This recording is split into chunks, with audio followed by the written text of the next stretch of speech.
It really is. The muscle song. Come on. Yeah. That's how I roll. That's not how it rolls. It's good. I like it. I'm glad that you're here. Oh, that extended version. Nice.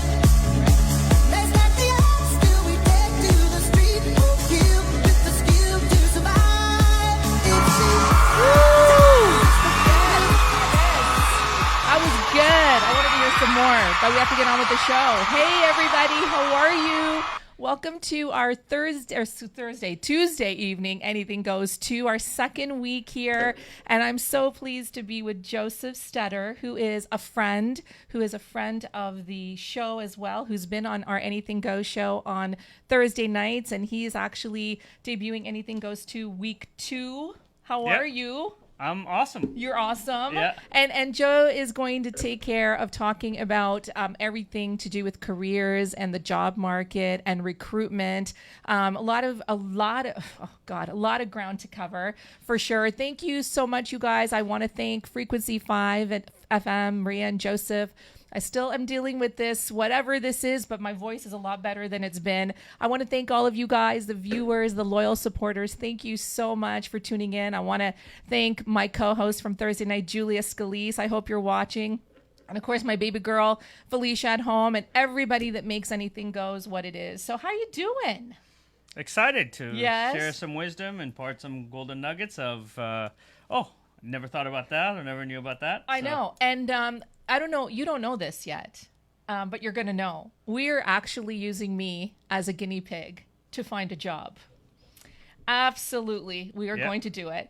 And if you guys know, and I mentioned it last week, we have Joe and others who are going to be doing segments once a month on Tuesday night. So tonight is kind of an intro to all that is Joseph Stetter and all that is the things that he focuses on. We're going to do some character development, just like in the movies. And we're going to talk a few things. And I have some questions, and I'm sure our viewers have some questions as well. I started my social media journey on LinkedIn about 2 years ago. Okay. And let me digress for a minute. Okay. We're going to use me as a guinea pig because I think that this is going to be a really good science project to really determine some of the good things that are happening, but also the pitfalls of recruitment and things that are going on. Absolutely. Okay. And there's lots of them. And there's lots of them. Yeah. And Joseph is such a wealth of information. So I was in the corporate space for over 3 decades, and then 2, maybe 3 years ago, walked away.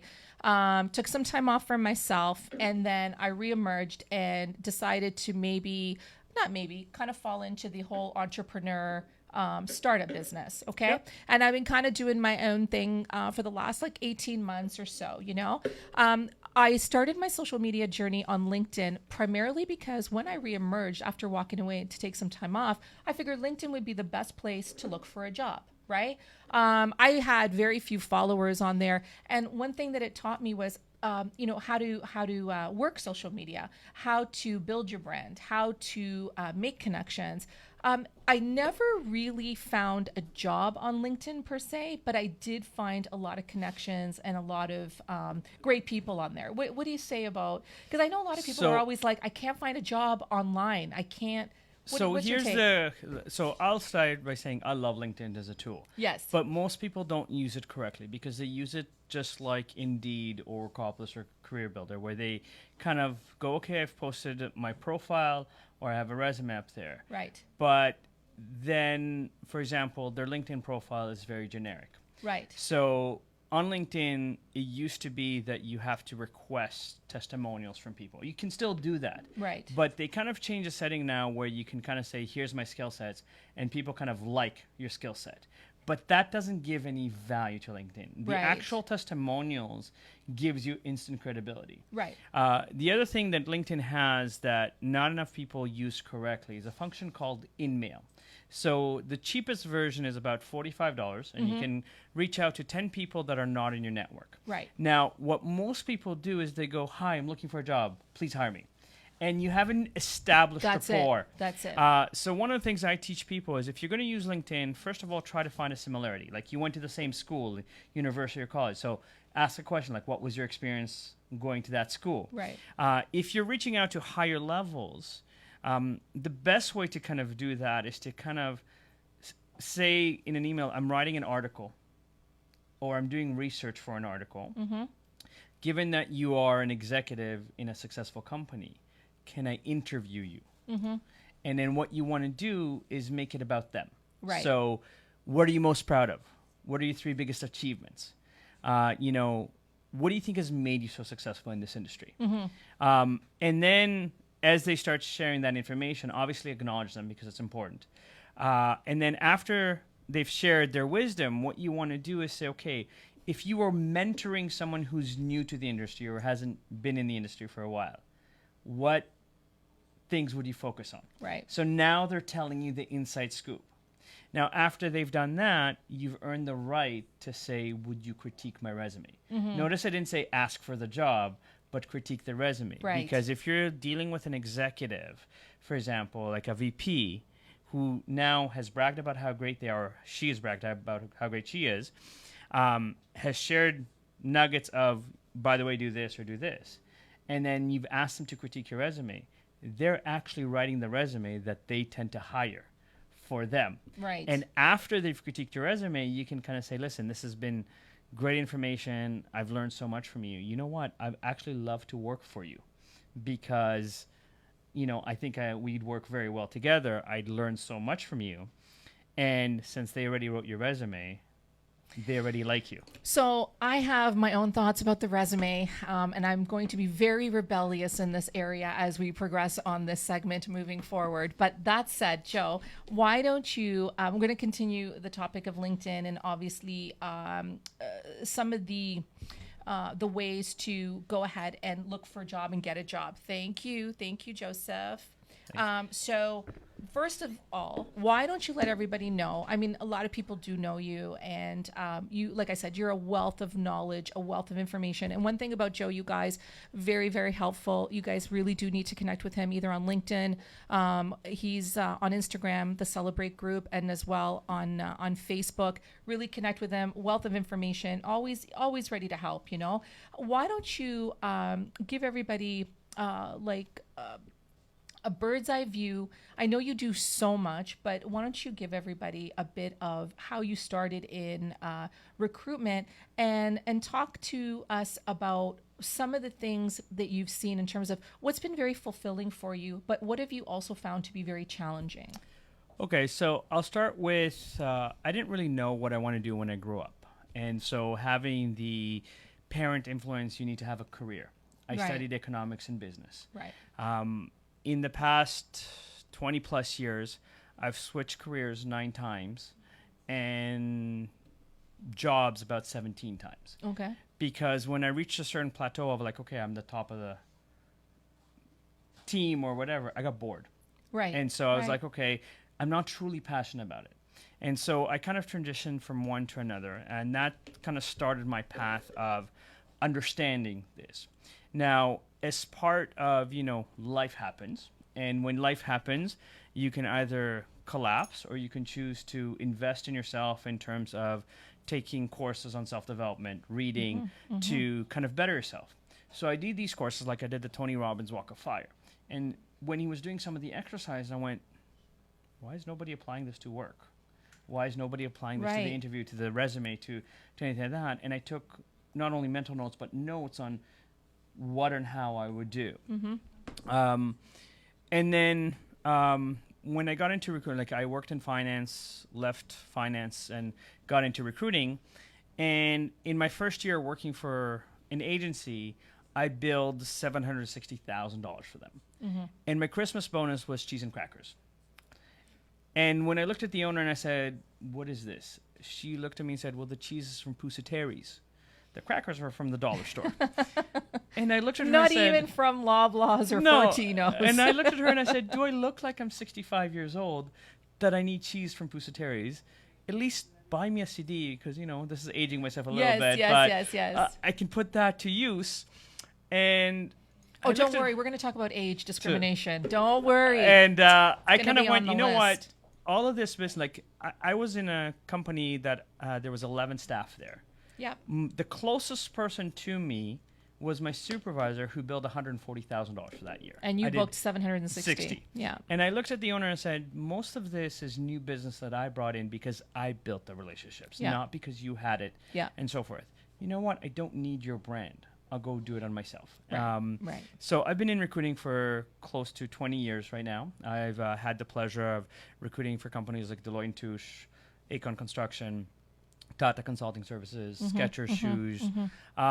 And then in the process, when life's happened to me, I wanted to kind of secure my job, so I started writing a book, and I wrote 2 versions of this book. One's called Canada, Congratulations, You're Hired, and one's called USA, Congratulations, You're Hired, that has every resource you can imagine to find a job. Congratulations, you are hired. Who do I need to know to get a copy of this? Wondering. This is great. I thought I gave you a copy. You actually have not. Did I not email you a copy? All right, so maybe you have, but I'm old school. I like one of these. This is really good. Oh my God, look at all of this. This is fantastic. So, like for example, the book is written in point form, where you never have to read more than a page and a half at a time. Right. But it's so for dummies that you don't need to think. You go, oh, this makes sense. Right. And in the process, because I've always enjoyed giving back, I started giving seminars at all of the government agencies. And I'm proud to say that I've coached over 10,000 people to find employment. And I have a 90% accuracy of finding anybody employment in any field in under 3 months. Well, then this should be very simple. The fastest I've ever found people work, and it's about 25 people, is 2 days. It's amazing. It's amazing. So in that, again, it's a combination of going, okay, here's self-development and the psychology of improving yourself, having confidence or whatever, but here's no one's really, like, at least from what I've seen, no one's really applied it to the semantics of theirs. So even for social media like LinkedIn, it's a phenomenal tool. But so many people, like even myself, I'm a LinkedIn open networker. So I get daily friend requests and so forth.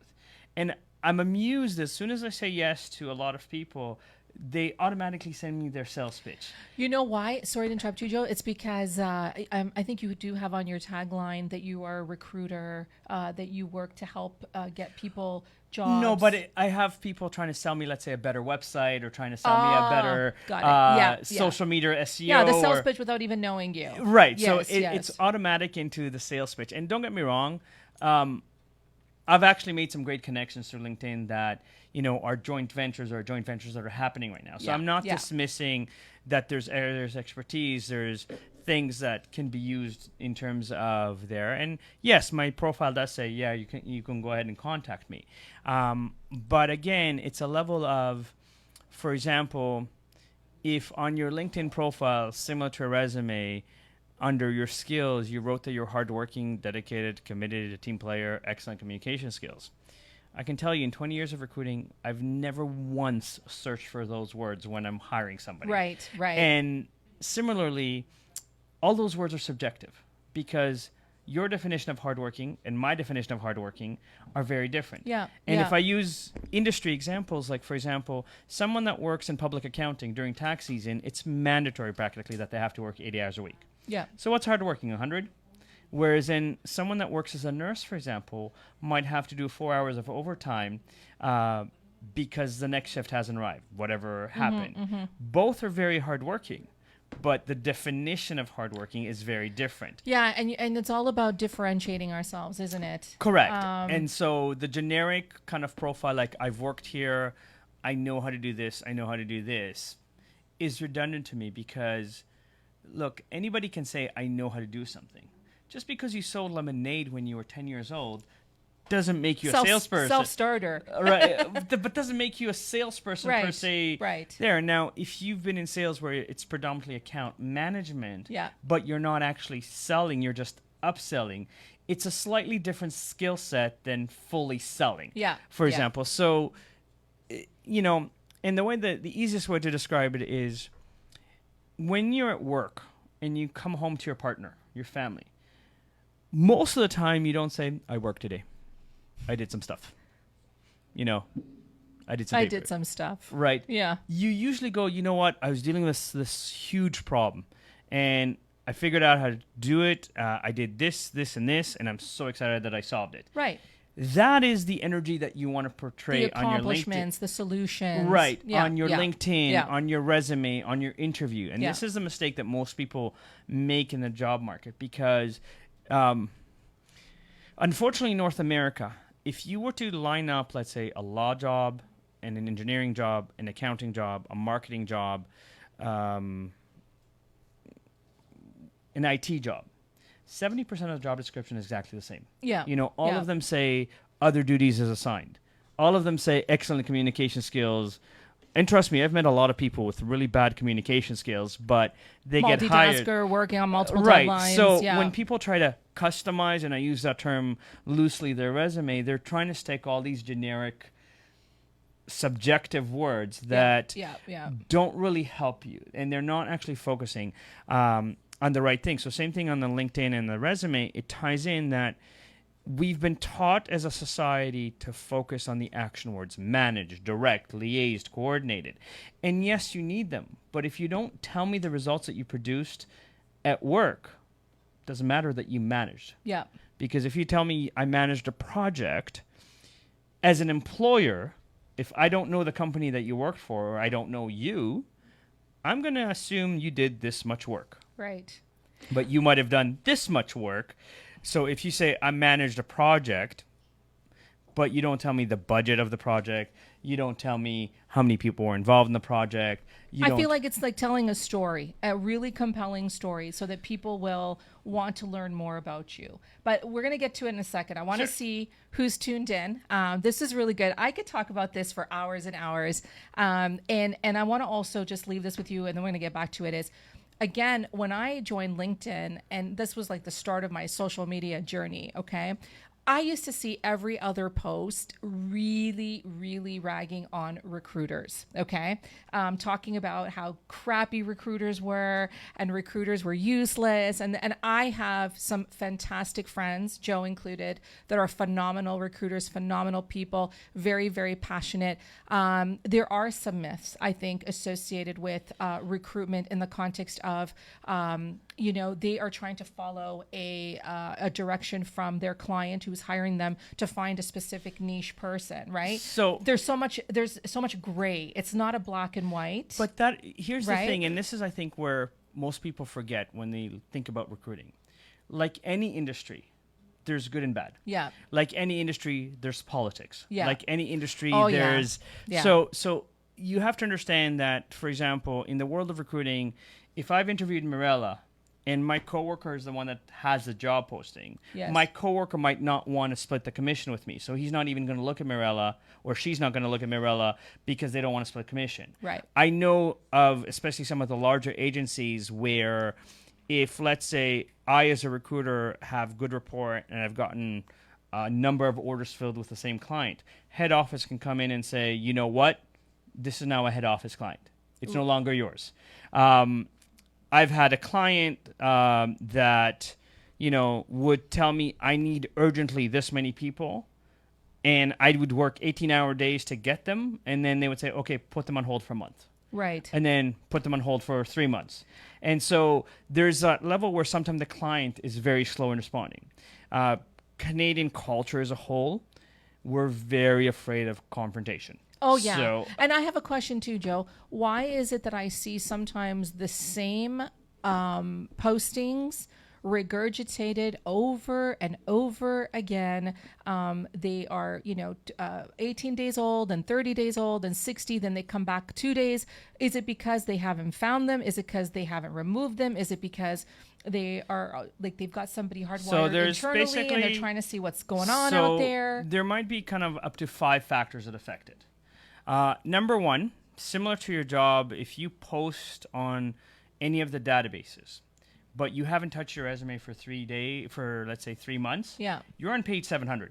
Nobody sees it. Right. So in order to refresh it, they get new. The average job posting today will get between 350 and 5,000 applicants. Wow. Now, most companies hiring professionals, recruiters included, will look at the first 100 and go, probably from the first 100, I can find a good candidate. So the first 100 basically means you almost have to apply on the first day that it comes out. No. So here's the trick. So most job postings will say, don't call us. We'll call you. Yeah. And Canadians, we're very polite, so we're going to go, okay, I'll wait. So I teach people, call. Say that your internet just crashed. Your computer just crashed. You're not, like, you didn't get a confirmation. So can you please check if you received the application? Right. The moment that they go to check, you go from wherever you are near the bottom to the top. But you're assuming that they pick up the phone when you call to get these things checked out. You know how hard it is to get to any hiring manager or HR personnel. Do you have any idea? Oh, I do, but there's loopholes to every conversation. I told you I was going to be the rebellious one here. Okay. By all means, hold on. Oh no, because listen, I've had 35 years and I've seen it all, just like you. And this is fantastic conversation. I just want to see who's tuned in. Let's say hi to a few people. We got Sonia Gill, who's on. Thank you so much for tuning in. Jimmy, hey, how are you? Thank you for joining. Jimmy says, fight and survive. Yeah, absolutely. Doris says, good evening. Hi, Doris. How are you? So great to see you. We've got Andrew Davids who's watching. Thank you very much for tuning in. We've got Celeste Sefarina who's watching. Thank you so much. Kim Bassler is watching. Hey, Kim, how are you? Kim is actually joining our segment next Tuesday night here on Anything Goes to Business. She's going to be talking about health and well-being overall, fitness and mental mindset. It's going to be great. Like I said, every single one of these folks has so much expertise in their respective fields. So great to see you, Kim. She says, hi, guys. Oh, Joe Stetter is watching. Julia Scalise is watching. Hey, Goo, how are you? Goo is her nickname amongst a few other things. How are you? All good, though, I promise. We will see you here on Thursday night right beside me. She says, hey. We've got Addie Stetter. I wonder who that is. Hi, Addie. How are you? Thank you so much for tuning in. We've got Lena Bartolini. She says, awesome stuff, you guys. Thank you so much for tuning in. We got Renato in the house who's also watching. We got Gloria. Hey, Gloria, how are you? Happy New Year. I haven't talked to you in a while. How are you?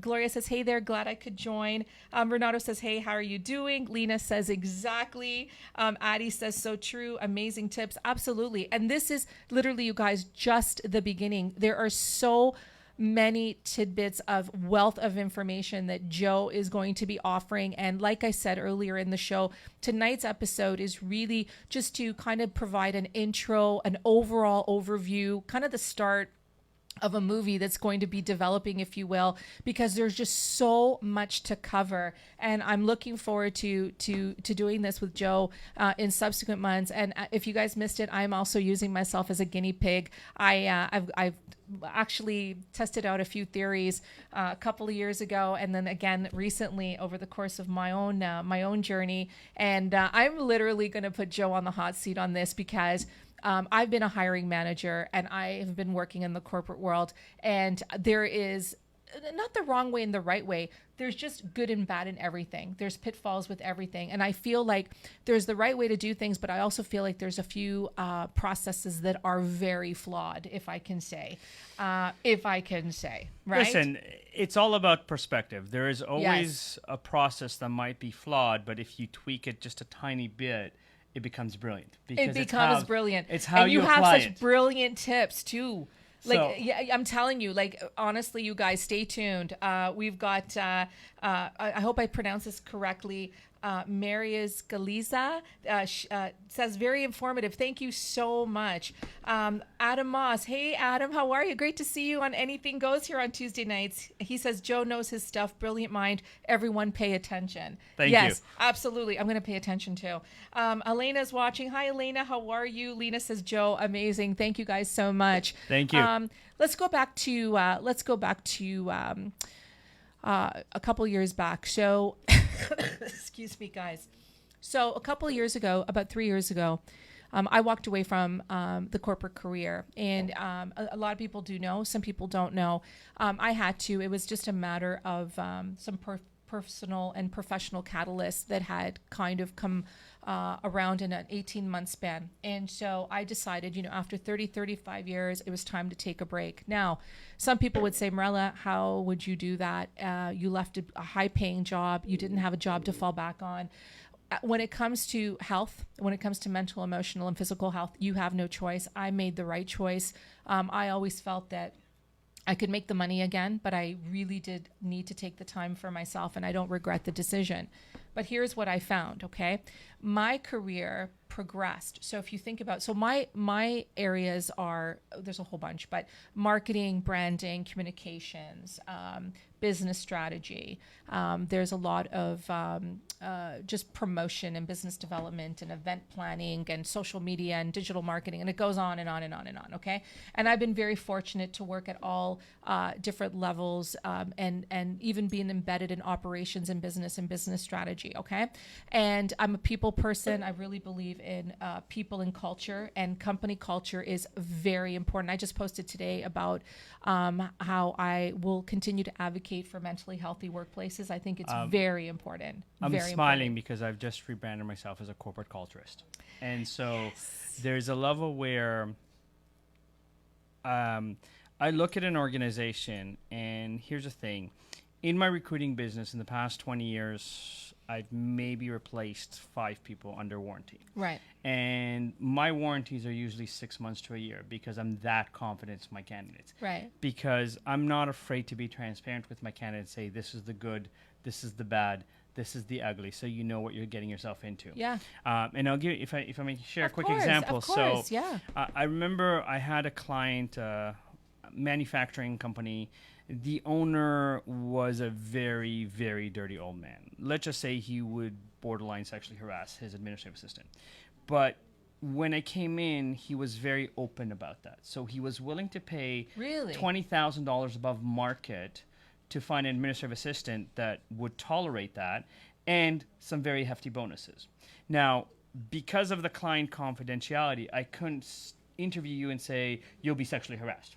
So I spent about 20 minutes going, you will need really, really thick skin to work here. Right. There might right. be some jokes or comments that you might hear at a construction site or maybe at a bar that some people might consider inappropriate at work. Mm-hmm. There might be comments on your attire that not necessarily work appropriate.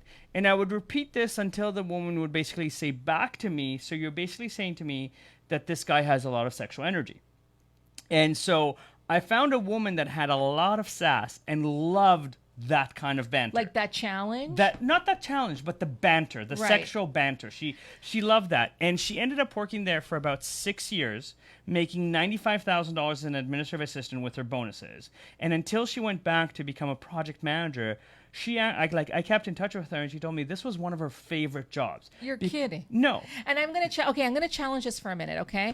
I'm going to challenge it. She could put up with it, and she had the sass, and she could handle it, no problem. But I'm going to play the devil's advocate for a minute, okay? You know where I'm going with this. I actually have a story of the devil's advocate. Yeah, no, I'm going to be the devil's advocate as a woman, but also as a professional businesswoman, which is, why was that behavior tolerated and accepted and condoned? It shouldn't be. It shouldn't be. But here's where culture comes into effect. Company culture is it's pivotal. It's pivotal. Look, there's a level where different cultures, different behaviors. And so there is a sense like, so for example, because I love the Latin culture and I'm fascinated, I've been salsa dancing for 14 years. In Cuban culture, for example, sensuality is part of the communication because the dance is so sensual. Right. And the communication of the sensuality can be used as a yes or no communication right away. Yes. So if someone comes from a culture where the sexuality is kind of like a language of love, let's say. In part, okay, yeah. I get that. But when it comes to, and I'm sorry to interrupt you, but I get that. But when it comes to, like, if the boss was just, making a comment about, I don't know, the woman's blouse, and she was okay, and she was just like, and that's on her to want to. But then there's a level of crossing the line, which I think is very inappropriate and unprofessional. And this is where like the Me Too movement and things that are happening. Just playing the devil's advocate, Joe. No, but and I'm going to give you a similar example, but the opposite. Okay.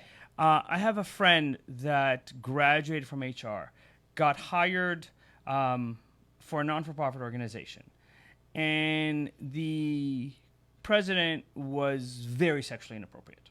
Okay. And she was on the job for 3 weeks and kind of had a nervous breakdown, and basically got legal advice, sued him, and luckily for her, one of the guys that worked there, his conscience was, I can't let this happen, and he was willing to testify that the owner would take the boys to the strip bar and brag about getting dances, and that there's been 6 or 7 women that have left that office crying, kind of thing. Yeah, so or worse. They ended up kind of settling out of court without, going through. But the owner of the non-for-profit, which was very well known, hired the most ruthless female labor lawyer to defend him. Right. And she's never lost. Luckily for her, again, in some of the due diligence, stuff came up very quickly as pattern. Yes. And so she went, settle it, make it go away. Right. But what's the damage, though? And I want to ask this, okay? I am a real proponent for company culture. I've worked for some amazing companies, and here's the but. Large companies, I've worked for companies that are 20, 30, 40, 50,000 people, okay? Right. They can be fantastic companies. They can have fantastic people in them, but 50,000 people later, 20,000 people later, you cannot control or contain or hope. You can hope, but you can't expect that every sort of fiber of the company functions in the same way. And so you've got the majority of people that are good, and then you've also got people that are not so good, and you've got your politics, and you got your, you got all kinds of things going on. How do you navigate that? And furthermore, not only how do you navigate that, I've spent 35 years navigating landmines in the corporate world, let me tell you, and I've learned some of my best experiences, and it really hardened me as a businesswoman, but I'm still very heart-centered. I still care about people. But here's the thing. How do you know, what advice do you give people when they're looking, if they're in career transition or they're just starting out, just graduate from school or in between?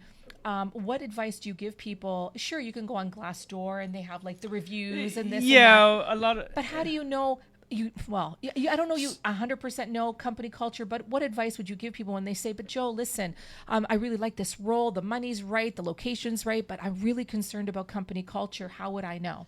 So here's the thing, and it goes back hand in hand, where when you're interviewing for a job, you're also interviewing the interviewer. Yeah. And so at the end of the interview, you need to be asking 3 to 10 questions. Yeah. 1 to 3 about the role as a whole and the responsibilities, and 1 to 3 that give you an idea. So for example, what do you love about working here? If someone says the money's really good, they probably treat their staff like shit. Because salary is number 7 on the top 10 reasons why people leave a job. Salary is number 7. That's interesting. Right. What's number the 1? way you're treated. Right. So if someone goes, you know what, we have barbecues and they bought us ice cream and they did this, they start remembering those little things. And that builds a culture. And also to go to, when you have larger companies, yes, the organization can kind of have culture intent. But then there is a famous book called Tribe Leadership, that you can create tribes and understand the tribe. And there's enough nowadays personality assessments with AI background that you can use to kind of go, here's why you have turnover, here's why you have dissatisfaction, that then you can create a game plan. You don't need to have a Google budget to create a culture of celebration. Right. And that's right. I'm going to quote Guy Kiyosaki, who was the evangelist for Apple back in the day. And I remember watching one of his interviews, and he said, especially as a new company, don't bother with a mission and a vision because nobody really knows it. If you went today to, let's say, Wendy's and asked even the manager that works at Wendy's, what is the mission or vision of Wendy's restaurants? Right. They probably don't know. Right. Create a mantra. create a slogan. And my favorite, sorry, John, I'm gonna interrupt you. My favorite, okay, there was a story. I think it was my history. I'm not a history major, but 1963, I think it was 1961, 1965. Anyway, it was during that time. John F. Kennedy was sending a man to the moon, and he walked into the NASA building headquarters. And there was a man who was washing the floors. He was the janitor. And the president goes up to the janitor and says, "Good evening. What do you do here?" And the janitor responded, "I'm helping to send a man to the moon." Correct. And that is such a powerful, powerful story, because the man was washing floors, but he knew there was a bigger vision. There was a bigger mission. He was part of something big. It didn't matter whether you're answering phones. It doesn't matter whether you're washing floors. It doesn't matter if you're in the CEO office. The point is, he was proud of what he was contributing to. But this is where there's also a massive disconnect in companies today, because there's a lot of talk, but very little practice. And there's an old adage in English says, leaders lead by example. Yes. They do. Yes. So if a leader, let's say a CEO, is walking around the office and sees a piece of garbage and picks it up, the staff will notice it. Right. If there's the CEOs are going to make pancakes for the staff and smile while he's doing that. I use an example Remembers of your first name, let's say if a company has a Halloween costume party. Yeah. Right. I get it that C-level executives have meetings, and I'm not dismissing that in any way, shape, or form. But even if there's a contest, if none of the C-level executives are dressing up, it's a mixed message. So I don't care if a C-level executive goes to the dollar store and buys a cheap mask for $1. Right. Come in for 10 minutes, show that you're wearing a mask. That you're fun. That you're part of, that you're not just talking it, you're doing it. Yeah. And then once you've done that, take it off and go to your meetings, for example. Yeah. Because the staff will talk about that. Was not the best costume, whatever, but the fact that it was engaged, for example. And so a lot of times, in my opinion, in terms of the culture and in terms of this, that something like a mantra, something like that, where if you start implementing right away symbolic things, like if you earn this key, this is what the key means, if you earn this. And so if you look at the most successful companies, like the top 50 companies in Canada or United States in terms of success, it's not that they're making the most money, it's the little things that they do for the staff that the staff remembers and appreciates and talks about. There's a baseball league and they have a team, right? Because after the game you can go for drinks and whatever, wings with the staff, and it's a way to build rapport outside of work. And there's a lot of mixed messages today on it, and I've had a lot of my own experiences where on the one hand I'm told, I think I shared this when I was here last time, but for example, when I worked in the banking system, I used to answer the phone, it's a great day or it's a fantastic day at my name's Joseph. And they reprimanded you. Right. So one of my coworkers complained and said that me saying great or fantastic could be interpreted as the bank is making too much money. Senior management had 3 2-hour-long meetings to discuss whether or not I was allowed to say great or fantastic. 3 2-hour meetings. C-suite executives at what hourly rate to talk about whether you should say have a fantastic day or not. Does that make any... That's someone's raise. That's someone's bonus right there. Correct. Now, here's the dramatic irony and oxymoronic from that. After they banned me from saying great and fantastic because they didn't want to retrain the 120 people on the floor, the senior VP personally came to me and said, listen, you're super energetic, you're always smiling, you're fun. I want you to create a social committee to help boost morale because morale is really low. I wonder why. And I said, okay, you know what? First thing I'm going to do is organize a potluck. Now, here was the response of the senior VP. That's probably not going to work. The majority of people here are bachelors. They'll probably just give you $5, $10 and that's probably not going to work. So shooting you down before it even started. And I said, don't worry, I'll take care of it. So what I did is I organized an Excel spreadsheet. This many people can bring drinks, this many people salads, this many cookies, this many main courses, this many desserts, and so forth. And I logged off the phone for 2 hours and started with the executives. And I said to them, I don't care if you make it, your partner makes it, your mom makes it, or you buy it. Right. But you're bringing in something. Right. Okay? And the day of the potluck, I logged off the phone to organize the food in a logical manner. Now, we had the equivalent of 3 full boardroom tables worth of food. For the next 3 months, everybody talked about how much food there was, how much variety of food there was, and the fact that they can... And people came together. People Right. came together for the greater good of this gathering, right? And how Yes. happy were they? Super happy. At the end of the quarter, I won or came in the top 3 for 7 out of 10 contests, including answering 151 trading calls in an 8-hour shift. Right. So you can imagine how busy it was. They refused to give me my bonus because I was logged off the phone for 4 hours to organize what the senior VP told me. And so this is where It's stuff like that that drives me absolutely freaking insane. But and this- I'm writing a book too, Joe. Let's write it together, okay? So this is where corporate culture is not Yeah. you don't need to be Google that you have an internet bus with television and PVR. No. You don't need to have private chefs they're like, don't get me wrong, no one's going to complain if you have that in the office. Free lunches every day. Now, you didn't get your bonus, and then ultimately that was the primary reason why you ultimately left that organization. In Is part, that correct? there was other things that happened, but yes, it was kind of one of those. I'm just going to say it right now, and it's anything goes. So, okay, that's absolutely freaking bullshit, and that is the kind of stuff that drives me nuts, and that is one of the reasons I left the corporate world. Don't get me wrong. When I speak about my corporate experience, my corporate career, I have met so many amazing people, so many mentors, wonderful people that I worked with, wonderful, wonderful people. I cannot say it enough. However, with the 80 to 90% of amazing experiences, there was that 10 to 15% of people that try to undermine you, to try to take a promotion away from you that you deserve, that feel threatened by you, that are intimidated by you, that It's are... funny that you said 80 to 90%. I can't even say because it. 80 to 90% of people in North America hate their job. Okay. That's the statistic. But you want to know something? Okay, interesting. Really? Okay, Yes. so let's go on. 80 to 90% of people hate their job, and that's a North American stat. In 35 years that I've had a corporate career, 80 to 90%, I loved my experiences. Hands down, I will say it on the record.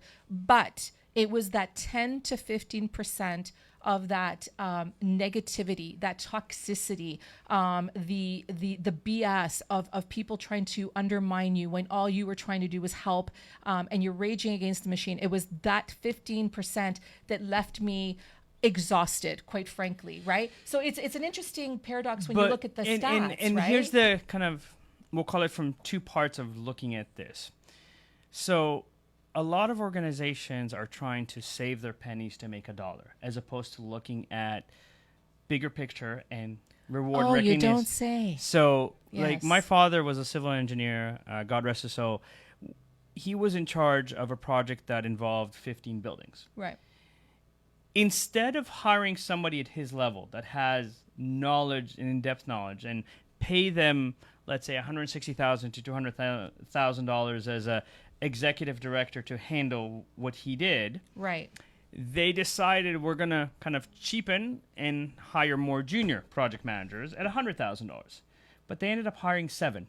So instead of paying $200,000 for one Yeah. that's qualified and knows what they're doing, they ended up paying $800,000 for 7 or 8 that didn't, because they couldn't handle more than 2 buildings at a time. Yes, yes. And so there's that dichotomy right now that's happening in the workforce, where on the one hand it's like, I don't really want to pay the high salary because millennials can come in cheaper. But you here's get the what problem. you pay for. I'm sorry, you get what Right, you pay and for. I'm going to millennials say a lot that of on the times, record as well.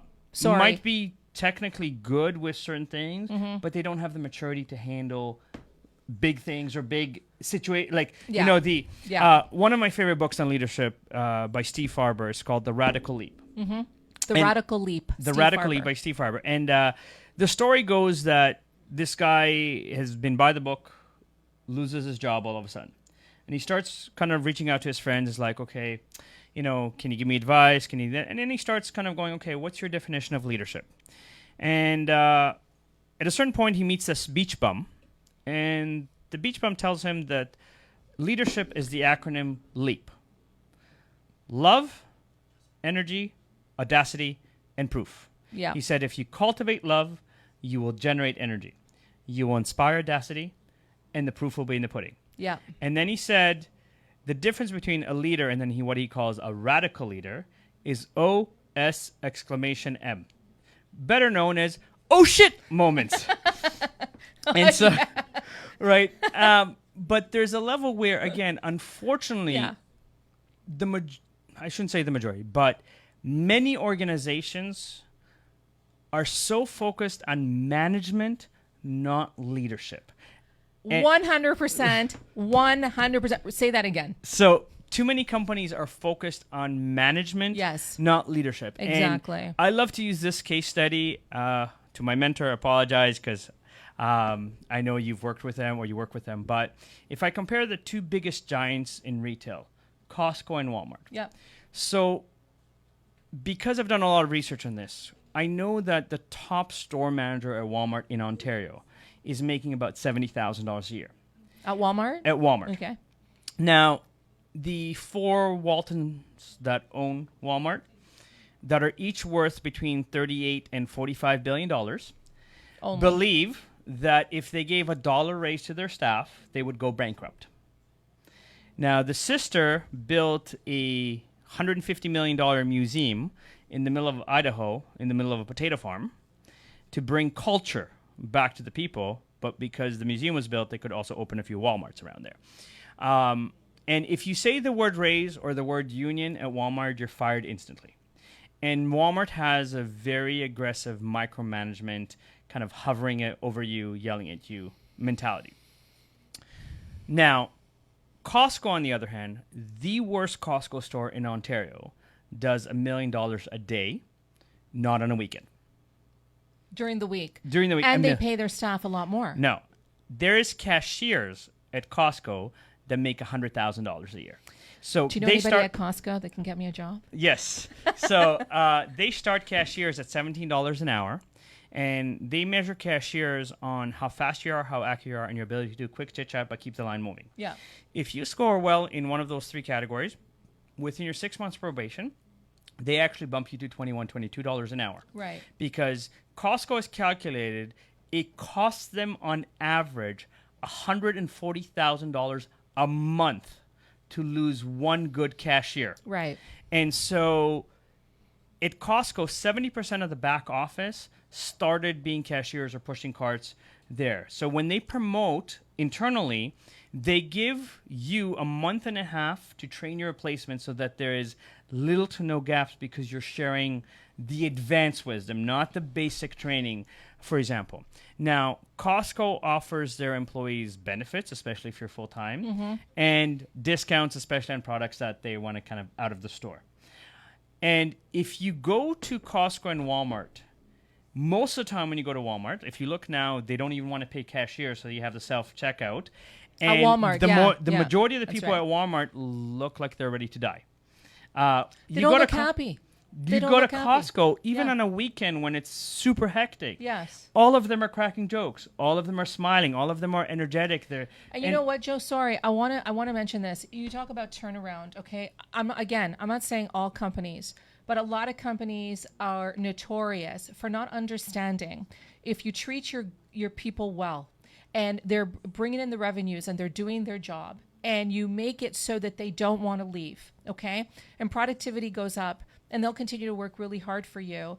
You're going to lose a lot more money if you start to make them feel like they're underappreciated, undervalued. There's no room for growth. There's no room for promotion. The monthly cost this, that, and the other, right? The monthly cost is between $50,000 and $180,000. Oh, yeah. The numbers per person. Per person. That's I even lacking know in that. your work. I even know that. And then guess what happens? You leave, and then the rest of your team, they're not hiring right away, because they can't find the right person. They don't want to dish out the money. So the rest of the people are left, right, to do that other person's job. Then there's a strain on the rest of the team, and then more people start to And then they leave. Call in sick, and then they go on medical frustrated leave, that they're there. And yes. this is where it goes back to the mental health and well-being, yes. because it's a vicious circle. So it's Drives either, me crazy. like it's one, like if a position has opportunities in the back end in terms of bonuses or incentives, then fine, have a slightly lower salary. Yes. But there's a level of, if you treat people right and treat them with respect, they'll find ways to be more productive. And the job boards wouldn't be regurgitating the same jobs over and over and over again. But again, so you asked me earlier why the regurgitation. So there's a few reasons. Number one. Hold that thought. Yeah. Hold that thought. Sorry, guys. I see that there's a few people on on the show. Jermelyn Barnes is watching. Hey, Jermelyn, how are you? You guys stay tuned for Jermelyn as well. She is going to be taking the Tuesday, January 28th spot, and she's going to be talking about modern dating and relationships. Obviously, cannot wait for that one. Dwayne Mitely is watching. Hi, Dwayne, how are you? Great to see you. Jermelyn says hello. Addie says mental health at work is so important. Absolutely so important. She says, I agree with you 1,000,000%. Joe can tell you more about my story. Addie, you know what? I look forward to hearing more and to getting to know you as well. Lena says mental health is crucial in the workplace. 100%. Look, you guys, this is anything goes. We're being honest. We're being open. We're being transparent. I've been very open. In March of 2016, I had a complete and utter breakdown, and I went into work, stayed an hour and left and never went back. Now, I want to say that the toxicity in the workplace was a partial reason for it, but there were a lot of catalysts that contributed to that. My point, though, is this. I put up with it for months and months and months. And you want to know why? I'll tell you why. Because I'm a single mom with 2 kids, and also because I had a team of 10, 12, 15 people that were relying heavily on me to look after them.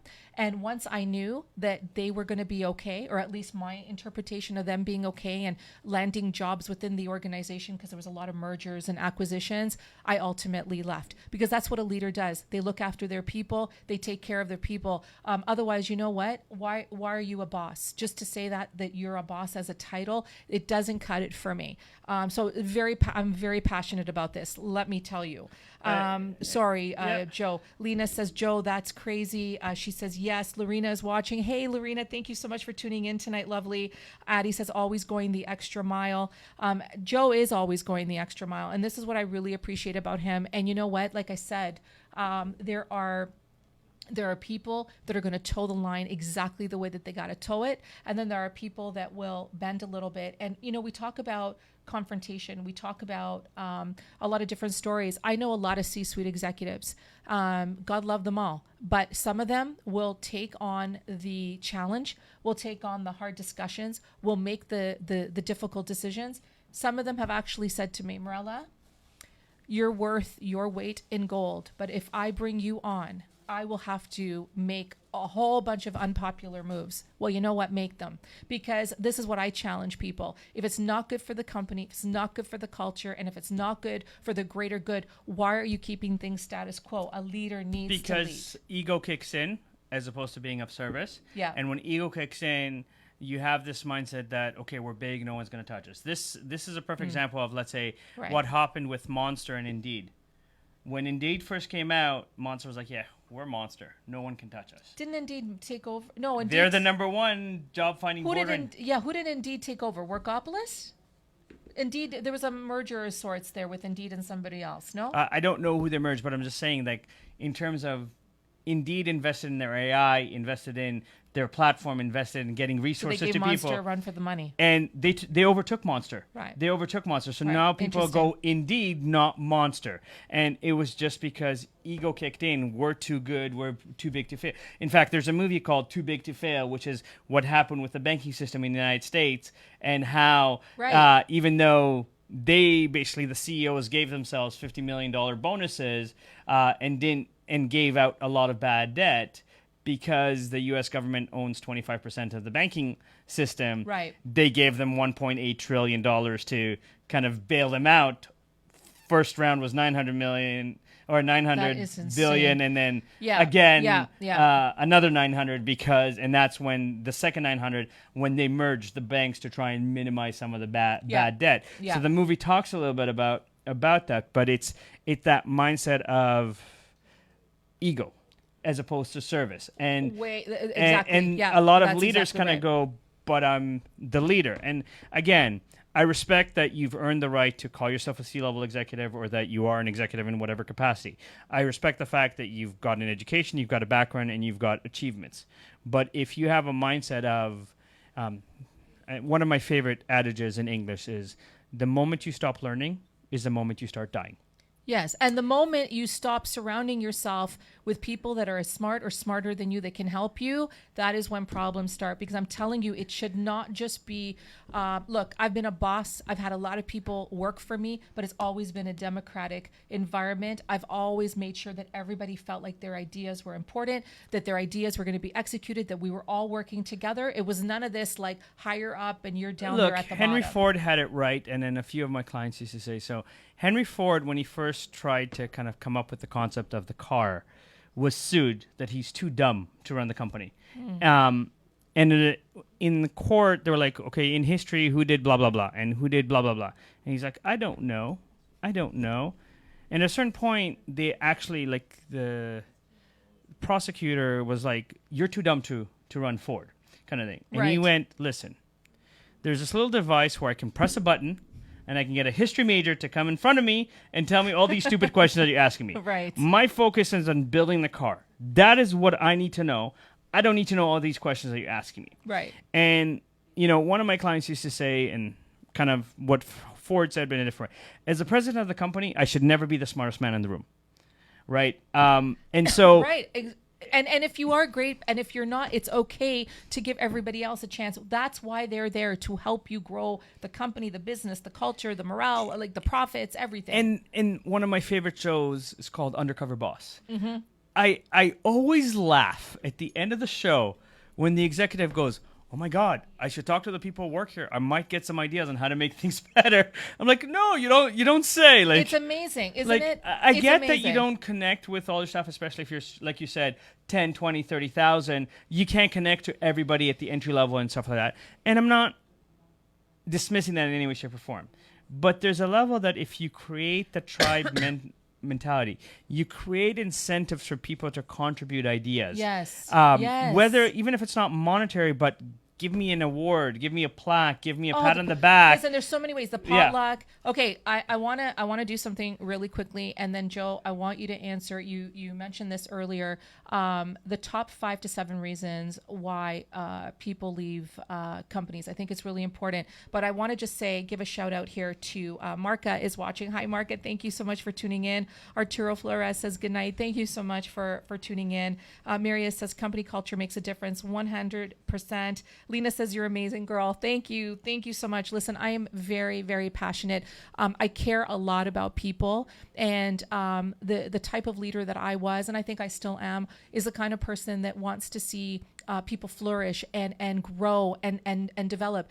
One of the reasons that I've been passed up, I believe, for promotions and things like that is because people were intimidated by the fact that I really did care more about people. Like, I care about the profits, but isn't it about people first, and then everything else will flow? And I really gave it everything I had. And sometimes you got people that are along those lines, and sometimes you don't, and you're raging against them, and we shouldn't have to. So I'm a real advocate for this kind of stuff. And I admire Joe, and I believe that he is on the right side of all of this.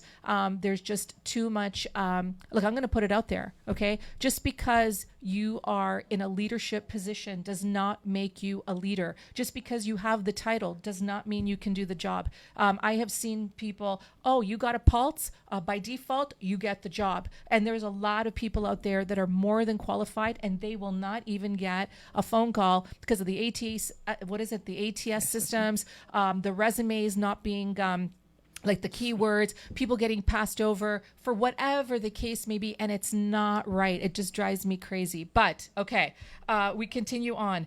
Lena says, awesome movie. Wayne Mooland is watching. Hey, Wayne, how are you? Great to see you on here. Jermalyn says, so informative, Joe. Absolutely. And this is just the beginning. Maria says, thanks, Joe. You are a wealth of information. And I absolutely agree. So you said that salary is number 7 on the list. Number 1 is... how you're treated. how you're treated. So you're being not appreciated. You're not being valued. So that's like or being micromanaged, yelled at, micromanaged, right? Lack of appreciating your ideas. So literally the top 5 is no room for growth. No room for growth. Lack of appreciating your ideas. Reporting structure? Not necessarily. The reporting structure doesn't actually make it. It's more in terms of the behavior. Like there's a lot of talk here, but not an actual execution. So right. As part of being a corporate culturist, I also address corporate social responsibility. So let's use that, because big organizations will go, well, we donate to these organizations. We pick 10. We sponsor a hockey team. Some of them will even go, yeah, we build houses for Habitat for Humanity. Yes. But when I dig it a little deeper and I go, wait, so you're forcing your staff to come in on a Saturday, Sunday, which is my time, to build a house for Habitat for Humanity, and you call yourself social responsibility. You want to be social responsible, pay your staff Thursday, Friday to build a house for Habitat for Humanity. Yes. And then let me choose to come back on the weekend if I'm enjoying the experience. Can I say something? And sorry, guys, just because you're hitting such, I'm very passionate about this, and you're hitting some really key points. Also, I just want to mention, we've literally got just a few more minutes, but I'm going to go the flow of this show tonight leading into the next time you're on this segment, because you got lots more to say. All I want to say, you guys, is we worked in a very fast-paced environment, and deadlines when you're working on proposals, marketing, brand initiatives, campaigns. Sometimes we had 5, 10 big projects at once. And I had people working all night long. I had people working half the night. I had people working weekends. You know what? I didn't expect them to come back in the next morning at 8. As a matter of fact, I used to give them the days off in lieu of that wouldn't even impact their actual vacation days. Okay? Because you don't want them burned out. You want them appreciated, and you want them to believe that, listen, we have to pitch on this, $20 million proposal now. We got to put in the work. But then when there were slow times, like some lull times, that's when you take advantage of it a little bit and you give people that break. And you know what? It went a long way. It really did. I don't know why no one else would I don't know if I have time to kind of share a quick story of how much this goes a long way. Yeah. So I was working for a company that owns multiple private colleges across Canada. Yeah. And they asked me to build a call center from scratch. The conditions was that my team would call leads that are more than 4 months old, more than 75 kilometers away from the nearest campus. Okay. Expectation was that my team would generate $300,000 for the year and convert at 1%. Okay. Now, first thing I did, just to kind of create a culture of celebration, is I hired about 8 staff in the first round. I went to the dollar store and bought each one of them a funky pen, a stress ball, like stickers. So when they came in, there was a gift basket waiting for them. Yes. Then I said to them, on their first day. Then I said to them, we're going to talk about this on the next show. Right. First day orientation, how important it is. Then I told each one of them, I want you to go buy something that you like, up to $30. Bring me the receipt. I'll give you the cash. Yeah. Because I want your cubicle to make it yours. Yeah. I gave every one of my staff a nickname.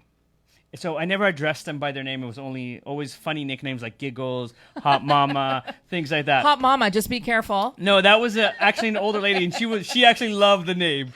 And on top of that, so every Monday morning, first thing I would do is go, okay, what did you do successfully? Each person would say what one thing they did that really stood out. And then I'd say, what objections did you have difficulty with? Yeah. Now, instead of me as the director going, okay, here's the solution, I asked the staff how they addressed it, how they... Right. And you give them a voice. So I remember, so in less than 6 months, we did $2.25 million. Right. And 1 week, because we were on such a track and we were converting at 10%, the VP called me and said, your target for this week is $150,000. Right.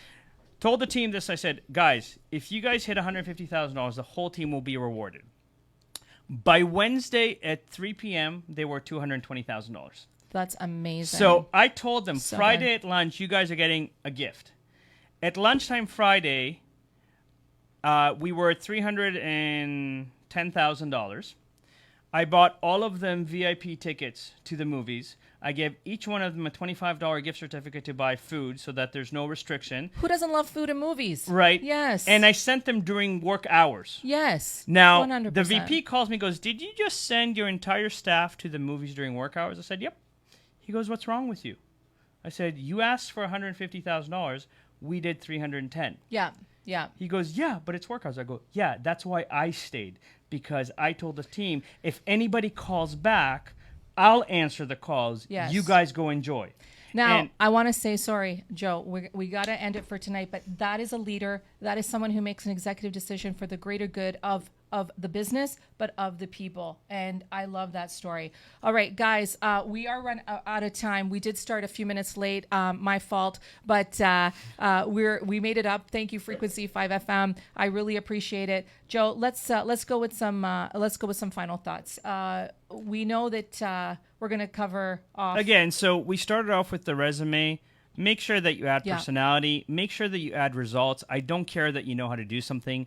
I care how good you are at what you do. Yes. Because if you don't quantify it, I don't know you, I'm not hiring you. Absolutely. Simply. And that if you start with quantifiables, you can incorporate that into the role, and there's a level of respect and potential recognition that because you interviewed with results, you wrote your resume with results, you are now set up to create results in the organization. And that will help you grow and help you be part of the culture, because it's not just we fill the chair and absolutely tell the story, have a personality, right? Joe, thank you so much. I know you could go on. My final thoughts, you guys. First of all, thank you everyone for tuning in tonight. Really appreciate it. Joe was a wealth of information, and we're just beginning. He is going to be back on Tuesday, February the 11th, and I am going to challenge him because, that's what I do. We're going to talk about age discrimination. Is it alive and well? I say that it is. I also want to talk about how I submitted my resume for a dozen jobs that I know that I am more than qualified for, and I'm going to share the results with you next time, and I'm going to challenge Joe to help me get some opportunities going, not just for myself, but for all of you. So we're going to use me as a science project. He's going to be back. I'm really, really looking forward to it. Want to talk about online applications. If you guys have certain categories of topics or questions, advice that you want answered, please tune in. Really appreciate that. Next Tuesday night on Anything Goes To, we've got Kim Bassler talking about health, fitness, and the overall mental mindset. On January 28th, we've got Jermelyn Barnes, our relationship coach, who's going to be talking about modern dating and relationships. But before that, this Thursday night on Anything Goes with my co-host Julia Scalise, we've got Karen Leslie, who's going to be joining us. She has a very, very compelling story. She has been through a lot, and she's going to walk us through that. And we've got Heather Linus Lindsay, who's also a reggae artist, and she has been through a lot as well. And she is going to be talking to us inside a woman's world. So join us 8 o'clock Thursday night, Frequency 5 FM. And on that note, again, thank you guys so much for tuning in. We are going to keep this going because there's a lot that we want to dissect and talk about. And we'll see what happens after a few months and how successful I am listening to Joe and all his wealth of information. So thank you guys so much. Thank you, Frequency 5 FM. Everybody have a wonderful night, and we will talk to you soon. Thank you. Thank you. Thanks, Joe.